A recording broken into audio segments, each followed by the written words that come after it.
Welcome our channel. Our story takes place in the bitter cold of January, the height of winter. The world was shrouded in a dense wintry silence outside, but my mind was anything but idle. My son Ethan, a talented artist who had just turned 19, was engrossed in a world of paintings and sketches that depicted human figures with amazing movement and emotion. His retreat was his studio, an area of our house that he had claimed. His passion and dedication were evident in the tumultuous sanctuary of canvases, jars filled with brushes and paint streaks.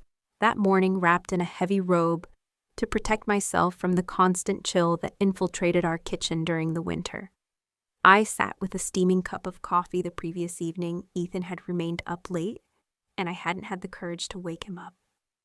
I was deep in thought as I stared out the frost-covered window when I heard the stairs creak, a sound I was accustomed to. "Good morning, Mother." Ethan gave a cordial greeting in a steady, deep voice. He held a cup of tea in one arm and a canvas in the other. His eyes gleamed with inspiration, but his hair was disheveled, and his face still had signs of sleep. As he gently leaned the canvas against the counter, I said, "Good morning, sweetheart." His enthusiasm, which was lively even in the dead of winter, caused a smile to appear on my face last night. "Did you get any sleep?" I inquired. A sheepish smile played at the corners of his lips as he shrugged. "I was actually working on something. Do you want to see?" I nodded, intrigued. He turned the canvas toward me and revealed a painting that briefly made me gasp because it was so raw and vibrant. A figure in soft light, with a posture that combined strength and vulnerability, was the subject of the study. The piece's depth and intimacy were incredible, well beyond his ears. "It's amazing, Ethan," I whispered earnestly. "You possess a unique gift." He looked away, obviously embarrassed by the compliment, and his cheeks flushed. "Regards, Mom. Without your help, I couldn't have succeeded," he acknowledged. We shared a silent understanding that was profoundly felt but unsaid. Despite being a good man, my husband was frequently away from us due to work or hobbies. His absence lingered in my life in silence, but I had eventually come to terms with it. Curiosity overcame me later that day, and I stopped by Ethan's studio to take a look. Ethan's brush moved with fluid precision as he stood in front of another canvas. His concentration seemed to hum through the air. He gave me a quiet smile when he saw me. I was caught. Gently, he teased, curious about what I'm working on right now. Attracted, I entered the room. The air smelled of paint and turpentine, and his work area was bathed in a golden glow from the winter sunlight coming in through the window. He moved aside to display his creation, a study of hands with their complex postures, conveying emotion and expression. As I marveled at the detail, I breathed, "They're beautiful." He turned to face me and spoke, his eyes unwavering. "I've been considering creating a series that uses the human form to explore various emotions." "That sounds fantastic," I said, truly impressed. You always seem to see things that others might not." For a brief moment, something unsaid moved between us as his face softened. I had experienced it previously, a subtle connection that went beyond the typical parent-child dynamic. It brought to mind how much we relied on one another, particularly when his father wasn't around. The winter days passed, interspersed with our shared warmth in the midst of the cold and Ethan's growing portfolio. But as we got closer, I couldn't help but think about the lines we set in our relationships and the places where admiration and love subtly merged. It could not be denied. Ethan was more than simply my son. He was an extraordinary young man who filled the voids in my life. It was quiet and still that night, the kind of January night when darkness and snow silenced the world. My husband had gone bowling with friends, as he usually did, a hobby that frequently left Ethan and me alone, in a home that felt more comfortable without him that day. Ethan had paid particular attention, making brief but considerate wreath-ends as we went about our daily business. "You're aware of your personality." "Mom." I was standing in the kitchen making dinner when he said that earlier. I smiled curiously as I turned to face him, which way his lips curled into his trade. Ethan easy grin as he leaned casually against the doorway. "The way you bring a sense of home to any place you know." He said it's rare, and I laughed quietly, dismissing his re-Ethans as a son's light-hearted compliment. But they warmed me inside. The words weren't the only thing I felt like I was really understood, because of the soft, sincere tone. Later that night, Ethan came out of his studio with a box, while I was sitting by the fire looking through a magazine. His grin was almost childlike, and his dark eyes glistened with excitement. He put the box on the coffee table in front of me and said, "Mom, I have an idea." "What is this?" intrigued. I asked with his hands in his pockets. He stepped back and urged her to open it. When I opened the lid, I saw a stunning red satin robe that glistened in the gentle light like liquid fire. I gasped. "What's this for, Ethan?" Despite his serious expression, he shrugged. "I've been considering beginning a new series of portraits that are personal rather than aloof or cold. I wish to convey coziness, grace, and will you let me paint you, please?" My heart was racing at the prospect of being his subject. As I gazed at the robe, I was both excited and unnerved by the thought. "Would you like me to don this?" His tone was earnest as he nodded. "You would look amazing in it, of course, only for the portrait." I hesitated for a second before agreeing. His request had an allure that was impossible to resist. The way his face lit up with passion. "Okay," I whispered. "Let's get started." His joy was infectious, and his smile grew. "Okay, I'll set everything up while you put it on." My hands trembled a little as I slipped into the robe and carried the box upstairs. The satin draped gently over my body and felt cool against my skin. It was unquestionably lovely, and I felt a sudden surge of confidence as I gazed at myself in the mirror. Ethan had changed the living room by the time I got back. In the middle, lit by the fire's flickering glow, was a chair covered with a cozy wool blanket. His easel stood close by, a blank canvas waiting to be painted with his idea. "You look beautiful," he said in a low, appreciative voice. After a moment of staring, he shook his head and pointed to the chair. "Take a seat here and unwind." My nerves were calmed by the blanket's texture. As I sank into the chair, Ethan looked from me to the canvas and started painting, his brush moving with confident practice strokes. At one point, he teased, "Hold still, you don't find it difficult, you're naturally graceful." I shook my head and chuckled quietly. "Ethan, you're too much." He met my eyes and insisted, "No, really, Mom, you're stunning. I only hope you're adequately depicted in this painting." His reins caused a deep-seated mixture of pride and vulnerability in me that I wasn't yet ready to face head-on. I kept quiet, allowing the sound of his brush and the crackle of the fire to fill the void between us. The mood changed as the evening went on. A quiet but deep intimacy that transcended spoken language grew. I was drawn to Ethan's warmth as his taunting became softer and his compliments more intimate. "Do you remember when I was younger and used to draw you with crayons?" he asked abruptly, stopping in the middle of his sentence, no matter how awful they were. "You always kept them." The recollection made me smile. "They weren't awful," he laughed, his eyes gentle. "They were precious because they came from you. Not just for artwork, but for everything. You have always been my favorite subject." His words weighed heavily, and I noticed that my cheeks were flushed. His voice had a depth that gave me a sense of recognition and worth that I hadn't experienced in years. When he was done, he took a step back and looked critically at the canvas. "Done," he declared, his voice full of pride. I went to the painting on the other side of the room. It was amazing. A picture of me with the satin robe draped tastefully over my shoulders, drenched in the warm glow of the fire. I was impressed by more than just the technical proficiency, though. Something deeper, an essence I was unaware I possessed, had been captured by him. I said, my voice full of emotion, "It's beautiful, thank you." Ethan turned to face me with a serious expression. "I appreciate everything you've done." As I lay in bed that night, I kept thinking about the painting and Ethan's gaze on me. Although we had always had a close relationship, it seemed like something was evolving, growing deeper and more complex. In addition to being unnerving, it was incredibly reassuring. As I woke up, the golden glow of the soft morning light filtered through the curtains. The aroma of freshly brewed coffee reached me before I could collect my thoughts.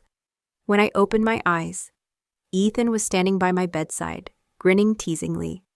He had a steaming mug in one hand and a single daisy in the other. A sweet and simple morning muse. His tone was affectionate as he teased, "I felt that today you merited a little more pampering, even though I was still half asleep." I smiled because I was impressed by his consideration. I sat up and whispered, "You're spoiling me," while he set the coffee on the nightstand. "That's the idea," he said, offering me the flower while seated at the edge of the bed as he examined me. His face softened and his eyes lingered in a way that made my heart skip a beat. "Mom, you have inspired me. Never in my life have I felt so connected." His honesty broke through my usual composure, leaving me speechless when he spoke to my work, or to someone. He took my hand and kissed it tenderly before I could reply. "There's more to come," he said in a light-hearted tone. "Once more, I have a surprise for you tonight. But you must keep the door to the studio closed if Dad notices." Let's just say that he wouldn't understand. His words caused my heart rate to increase with anxiety and excitement blending in my chest. "What sort of surprise?" My voice was softer than I meant when I asked. Ethan stood up and laughed. "You'll see, I have a few things to get first, but you'll love it, I promise." He then departed, leaving me with the coffee, the daisy, and a flurry of feelings I wasn't quite ready to deal with. I kept repeating his words, his gestures, and the way he had gazed at me throughout the day. I experienced conflict along with giddiness, like I was a teenager with a crush. Ethan was no ordinary person. He was my son. But I felt like a woman again because of the way he saw me and treated me, not merely a wife or mother. My excitement only increased as the evening wore on. I made dinner, poured 2 glasses of wine, and tried not to think too much about what might happen that night in order to keep myself occupied.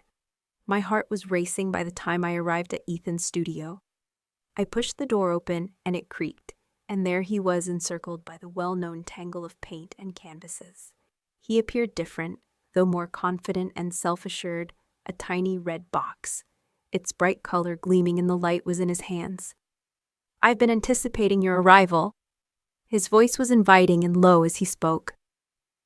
"Enter." He gestured to a chair in the middle of the room, and I entered, closing the door behind me with the subtle hum of music in the background and the subtle smell of paint still permeating the air. The scene was cozy as he handed me the box. I became more interested.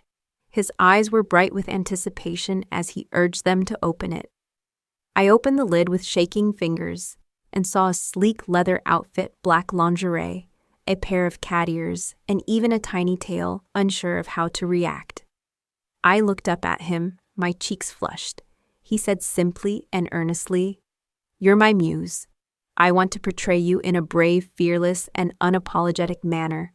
Feeling the weight of the situation, I hesitated, but it was impossible to say no to his unflinching confidence and admiration. I took the box, nodded slowly, and moved back behind a screen he had erected in the corner.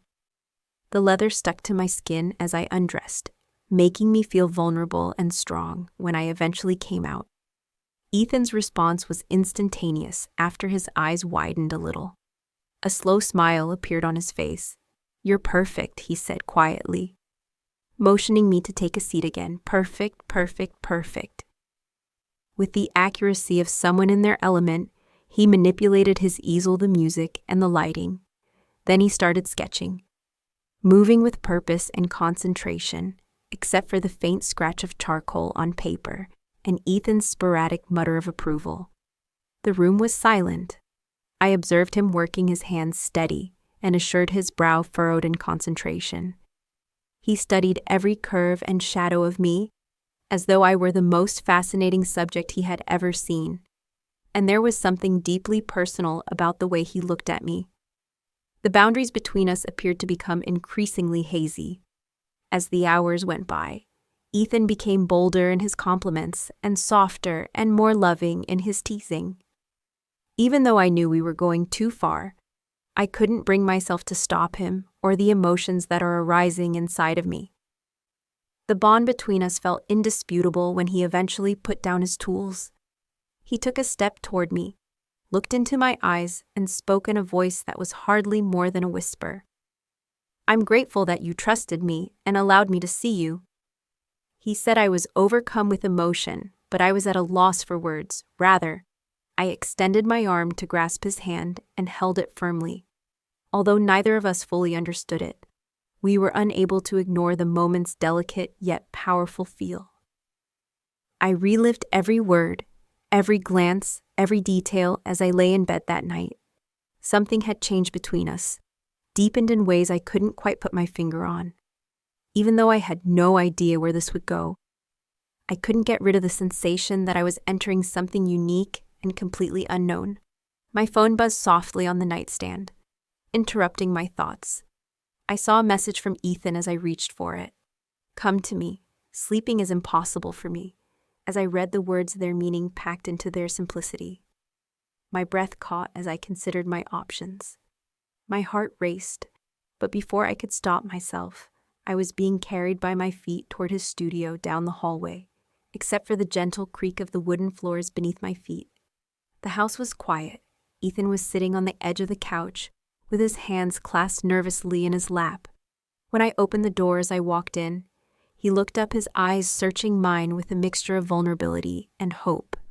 "Mom," his voice was hardly audible as he started, "do you also feel it?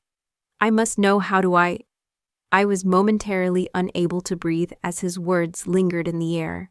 I couldn't lie to him because I knew what he was asking, even though I had tried to hide it from myself, not with such unvarnished honesty in his eyes. "Yes," I said quietly, my voice shaking. "Yes, I do." His face lit up with relief, and he got up, taking short steps to get closer to me. His voice was full of emotion as he whispered, "You were always more than just my mom to me. You were everything." As his arms encircled me and pulled me into an embrace that made me feel as though the world had vanished, and there was only the two of us. I closed my eyes, stunned by the intensity of the moment. He paused, then drew back a little, his hands on my shoulders. "I have an idea," he said, his tone lightening and becoming more playful. "Let's do something special for ourselves while Dad is sleeping." "What are you saying?" my curiosity sparked me to ask. With mischievous gleams in his eyes, he responded, "Paint therapy. It's about using color and touch to convey emotion. This is something I've wanted to try for a very long time, and I can't see doing it with anyone else but you." I was surprised by the suggestion, but I couldn't help but accept it, because of the earnestness in his voice. "All right," I said, my lips twitching into a nervous smile. "Show me." Ethan's face brightened with anticipation, and he started assembling supplies. Right away, a big roll of canvas, bottles of colorful paint, and floor-covering towels. With infectious enthusiasm, he described the procedure. As he worked, he put the canvas in the middle of the room and said, "You just let go, just emotion, no hesitation, no rules." He poured the paint straight onto the canvas, creating captivating patterns with the vivid red, blue, and gold streaks swirling together. Then he turned and held out his hand to me. Should we? After a moment of hesitation, I put my hand in his. He led me over to the canvas, and we spread the paint on it by dipping our fingers into it. We painted each other's hands and arms in a playful manner at first, with laughter and color streaks, but it changed into something deeper as the evening grew darker. Ethan traced complex patterns on my skin, with his hands moving slowly and purposefully. His eyes met mine, and he whispered, "You're gorgeous, all of you." My cheeks flushed, but I leaned into his touch and let the moment play out rather than pulling away. I watched the paint shimmer against his skin as I reached out and drew a golden line along his collarbone. The flicker of candlelight, the gentle hum of music, and the warmth of our relationship filled the room every time he touched me, and we looked at each other. The lines between us seemed to dissolve. We lay side by side on the canvas at the end of the session, our bodies covered in vivid color swirls. Ethan turned his face tenderly toward me. He said simply, "Thank you for being here, for trusting me." With a full heart, I grinned. There is no other place I would rather be. I went back to my room and lay in bed that night, replaying every moment in my head. Ethan was more than simply my son. He was a man, powerful, fervent, and lively. I couldn't dispute the strength of our relationship, even though the route we had taken was unorthodox.